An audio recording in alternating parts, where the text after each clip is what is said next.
the Russians want to actually be able to control the international system with China and Iran and their clique. But they do it so under the guise of it being an egalitarian system where the global south and the global east and all these other sort of downtrodden other countries are brought into the system. And it's meant to create goodwill with these countries and create buy-in. But of course, the Russians are not really interested in bringing in other countries that are um, uh, the global south or the global east or these other groups when they are not actually aligned with Russia's geopolitical objectives. Do you believe that Putin has an objective, a point on that map, on the battlefield, before he'll actually consider talks about ceasefire? Or is he simply in a position that he actually has no intention of doing so if he can keep fighting the war? So the Russians are quite clear on what their intent is because they tell it to us explicitly all the time. And they, at a bare minimum, demand at least four regions of Ukraine, none of which the Russians fully control.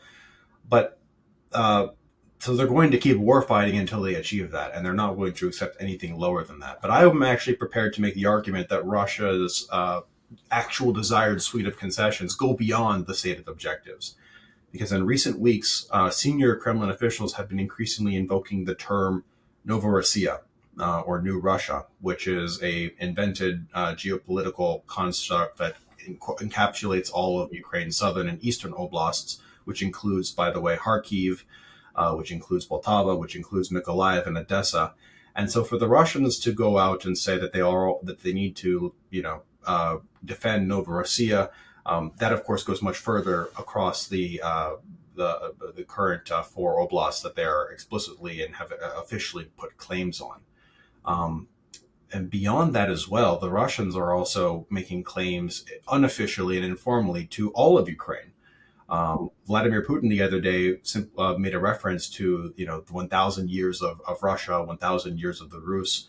That's, of course, a reference to the medieval state of the Kievan Rus, from which modern-day Belarus, Ukraine, and Russia all have tied their origins to. But what Putin's really doing is making an ancient claim to Kiev in such statements as well.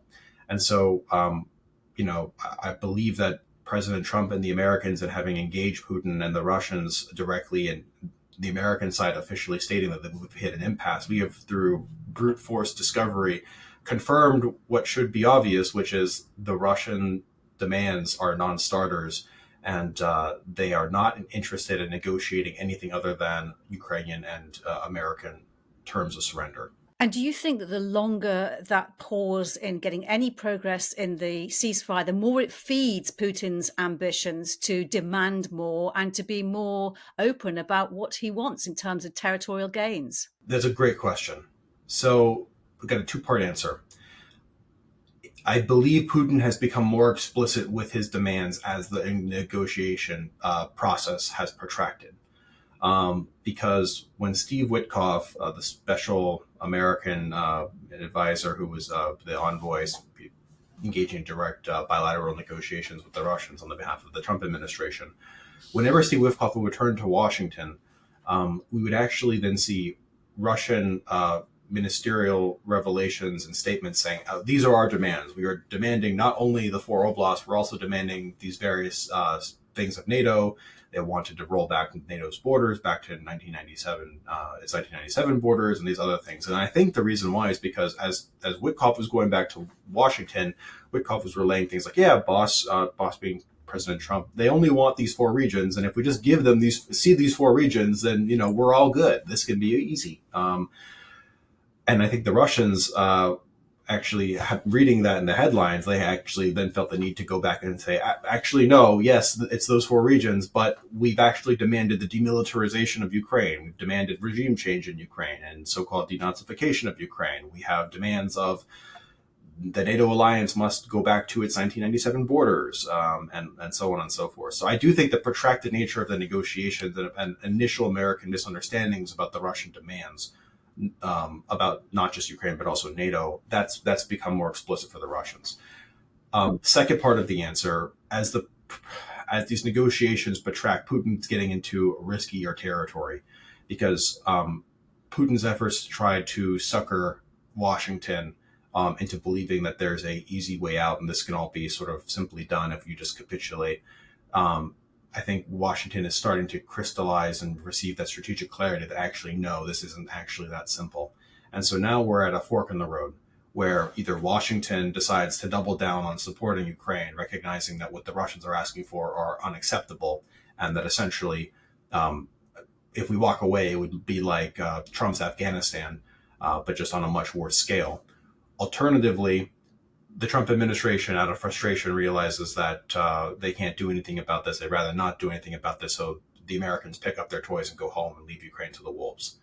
And I think Putin is trying to, as the negotiations protract, he is trying to shape the administration's thinking so that we go for the latter. We abandon Ukraine, we pick up our toys and go home, as opposed to continuing supporting Ukraine. If I could just return to that thought that was expressed this week by Dmitry Medvedev, the former president and deputy of Russia's Security Council, about World War III and the threat of it. And it's obviously empty threat to clear-sighted analysts who'd say, actually, World War III, some of them say, is already upon us because of Russia's clandestine attacks on critical infrastructure, sabotage, poisoning, and assassinations. Would you agree with that? I'm not prepared to comment on that right now because, it's very difficult to say. I'll just make the observation that, when Imperial Japan attacked China in the early 20th century, several years before 1939, no historians that I'm aware of at the time described the Japanese adventures in China as being the beginning of World War II. Um, Now, history in hindsight is 2020, and now modern historians will go back and say, I actually don't think World War II started in 1939. I think it actually began with the Japanese going into China, to Manchuria, and that's a mainstream take now. It's very possible that in a couple decades, once this is all over, and we'll see what comes of this war, that if this is the catalyst for a larger war that then metastasizes, that yes, it's very possible that historians will go back and say, actually, when the Russians went into Georgia in 2008, or when the Russians went into Ukraine in 2014, that was actually the beginning of World War III. That's very possible, but I'm not prepared to make that call right now. Fair enough. Just if I could get your thoughts on a cautionary point that was made recently by the fifth president of Georgia, Salome Zorabishvili. She said that Russia has learned from the war in Ukraine that there may be less costly ways and more effective ways to take over a country. And she said that Georgia is an example. It's almost like an experiment, she was saying, in how you can manipulate democratic processes against the country and install a proxy, for example. And she says that Putin is trying to do exactly the same kind of thing in Ukraine. I mean, what could be learnt from Georgia, do you think, but also countries like Romania, where Russian interference is also alleged in the presidential elections and failed there? Sure. Well, I think Georgia is a very interesting case example because here is a country where you had the Russians conduct a conventional military operation against Georgia. They seized a significant amount of territory within Georgia, and then about a decade and a half later, you have a pro-Russian majority and largely Russian captured state, despite Russia having also been the one that conducted aggression against Georgia. Um, it's all the same thing is also true of Chechnya. There was a Chechen secessionist and independence movement in the 90s, but who's fighting in Ukraine now and dying in droves on the behalf of the Russian state? Chechens. Um, if the Russians manage to lock down Ukraine and seize Ukrainian territory, either keep what they have now or maintain what they have, keep going and get more, then guess what? If the Russians decide to attack NATO in the future, who's going to be fighting against NATO? Ukrainians pressed into the Russian military.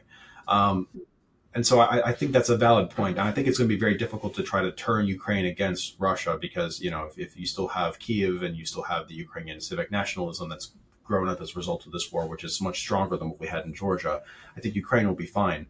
But Russia's tools of influence, their information operations, their political subterfuge, their use of proxies, it's very effective in many contexts. And Russia poses really an outsized threat for the resources that it brings to bear. Your ISW update cites a video address by Putin to high representatives responsible for security issues, which reinforces his vision for Eurasian security. Broadly speaking, what is that vision and what is driving it? So Putin wants to essentially redo the post-World War II international order. He is not a fan of the so-called, liberal, this is a cliche, but liberal rules-based international order. He seeks a multipolar world order. He believes that Western countries like the United States and Great Britain and France, that they have overdue say and play in the international system, and the Russians want to actually be able to control the international system with China and Iran and their clique. But they do it so under the guise of it being an egalitarian system where the global south and the global east and all these other sort of downtrodden other countries are brought into the system. And it's meant to create goodwill with these countries and create buy-in. But of course, the Russians are not really interested in bringing in other countries that are um, uh, the global south or the global east or these other groups when they are not actually aligned with Russia's geopolitical objectives. It's a very broad and large concept, but essentially, Russia's a revisionist power. They don't like the international rules-based order, and they want to dismantle the current system and create a system of their own where the Chinese and the Russians and Iranians have more global influence. And just finally, we're talking ahead of these latest negotiations, whatever happens, assuming they do happen in Turkey next week. I'm just wondering what you're going to be looking for and what indicators you're going to be searching for to to work out exactly where we are going with this, unless you already have a clear idea. Yeah, clear things to be looking out for are going to be who are the delegation members that are going to be sent. So, are they going to be senior ranking Kremlin officials who actually have the agency and wherewithal to actually negotiate seriously?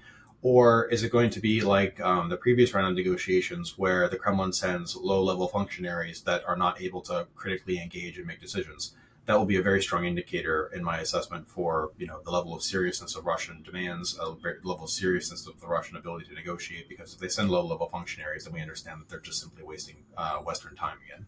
Yeah, and then Donald Trump will do what exactly? Because he's repeatedly said, then I'll know if they're serious or not, and then I'll know if they're serious or not. And then he keeps saying the same thing. And at some point, he has to work out whether he knows that or not. I hope that he makes the right decisions. I think this administration, they're going through the 5 stages of grief for realizing that, in fact, there is no deal to be had, but they're going through each of the 5 stages as slowly as possible. So it's my hope that as they continue to go through this process, that they just sort of, maybe make their way through the final fourth or fifth stage and then realize that they have a decision to make.